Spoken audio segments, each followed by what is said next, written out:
শেষ হইয়াও যেন হইল না শেষ, রবি ঠাকুরের সেই কবিতার মতন ছোট গল্পের। তো আমি আজকের ভিডিওতে যেই বিষয়টা সামনে নিয়ে আসছি, বরাবরের মতন সবার কাছে দোয়া দরখাস্ত রইল, ইরানের জন্য দোয়া করবেন ইনশাল্লাহ। ইরান আমাদের যে কল্পনা ছিল, বিশেষ করে আমি দীর্ঘদিন যাবত ইন্টারন্যাশনাল নিউজগুলো আপনাদের সাথে নিয়ে আসি, দেশি বিদেশি বিভিন্ন মিডিয়া ঘাটাঘাটি করি, তো সেখান থেকে ইরানের তো বিজয় হয়েছে নিশ্চিত, কারণ পশ্চিমা শক্তি ইরানের সামনে ঝুঁকতে বাধ্য হয়েছে। তবে এই যে সাময়িক ঝুঁকা, এটাকে আসলে যুদ্ধবিরতি মানে আমেরিকা এত সহজে ঘাড় ফালাই দিল না। মার্কিন যুক্তরাষ্ট্র এবং ইসরায়েল তারা চুপ করে বসে থাকতে পারে না, বড় কোনো কিছু ঘটানোর পরিকল্পনা তাদের আছে। আমি যখন নিউজটি করছি, একদিকে মার্কিন যুক্তরাষ্ট্র 26টি যুদ্ধজাহাজ মোতায়েন করেছে, অপরদিকে চাঞ্চল্যকর তথ্য হচ্ছে সিএনএন এর, আন্তর্জাতিক গণমাধ্যম, শক্তিশালী একটা মিডিয়া, তারা বলছে যে ইরানে আবারও মহা হামলার পরিকল্পনা করছে ইসরায়েল এবং যুক্তরাষ্ট্র। লক্ষ্য হচ্ছে দুইটা জায়গা।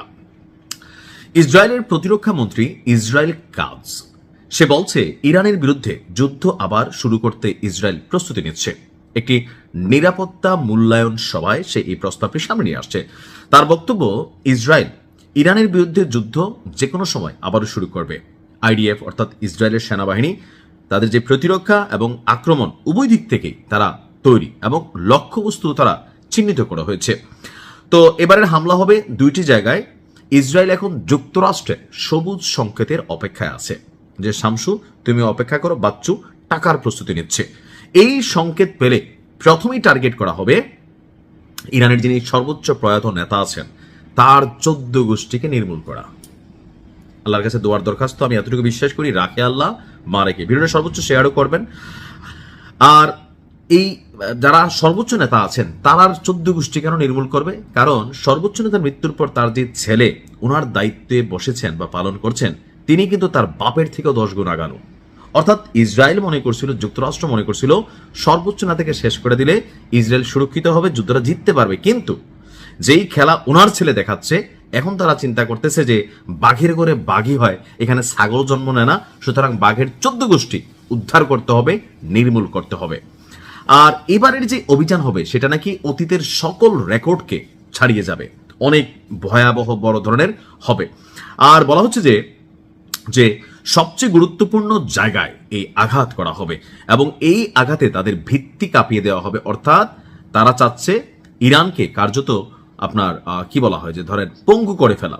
তো এর মাঝখানে আমি দেখলাম যে ইরানকে অবরোধ করতে যেই যুক্তরাষ্ট্র প্রচেষ্টা চালাচ্ছে সমুদ্রে, সেই অবরোধ কার্যত কোনো কাজে দিচ্ছে না। অর্থাৎ মধ্যপ্রাচ্য এবং ভারত মহাসাগরীয় অঞ্চলে নিজেদের সামরিক এবং নৌ অবস্থানকে শক্তিশালী করার পরিকল্পনা করেছে যুক্তরাষ্ট্র। বর্তমানে ওই অঞ্চলে দুটি বিমানবাহী রণতরী সহ যুক্তরাষ্ট্রের অন্তত 26টি যুদ্ধজাহাজ আজকে মোতায়েন করতে দেখা গেছে। এছাড়াও বিমানবাহী রণতরী ইউএসএস জর্জ ডাব্লিউ বুশ, এটা আবার মধ্যপ্রাচ্যের দিকে এগিয়ে যাচ্ছে। রণতরীটি যুক্তরাষ্ট্রের সেন্ট্রাল কমান্ডের, অর্থাৎ যারা এই যুদ্ধকে পরিচালনা করে তাদের দায়িত্বপূর্ণ এলাকা থেকে এটাকে পরিচালনা করছে। আর এই তথ্য কে দিয়েছে? মার্কিন প্রশাসনেরই একজন গুরুত্বপূর্ণ কর্মকর্তা। গত 13 এপ্রিল থেকে ইরানের বন্দরগুলোতে অবরোধ কার্যকর করে মার্কিন সামরিক বাহিনী। এই অভিযানের অংশ হিসাবে বিভিন্ন দিকে যুদ্ধজাহাজ মোতায়েন করে রাখছে আমেরিকা। ভারত মহাসাগর সহ বিভিন্ন এলাকায় এই পর্যন্ত তারা তল্লাশি চালিয়েছে বিভিন্ন জাহাজে। এর মধ্যে 2টি অভিযান চালানো হয়েছে পারস্য উপসাগরে আর একটা হচ্ছে ভারত মহাসাগরে।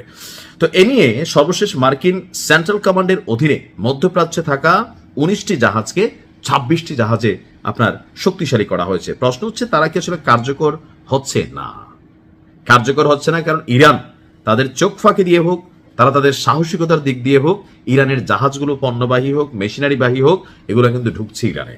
তো এই যে ঢুকা যাচ্ছে, এজন্য আরো শক্তিশালী করতেছে। তবে আমিও যে কোরআনের সেই আয়াতে বিশ্বাস করি, তোমরা দুইজন বৈশা যখন কোনো পরিকল্পনা করো, সেখানে আরেকজন উপস্থিত আছে, আর তিনি হচ্ছেন স্বয়ং আল্লাহ রাব্বুল আলামিন। তিনি যতক্ষণ পর্যন্ত ধ্বংসের নির্দেশনা না দিবেন, ততক্ষণ পর্যন্ত ইরানকে কেউ ধ্বংস করতে পারবে না। ইরানকে আল্লাহ ফতেহ দান করুক। ভালো থাকুন। আসসালামু আলাইকুম।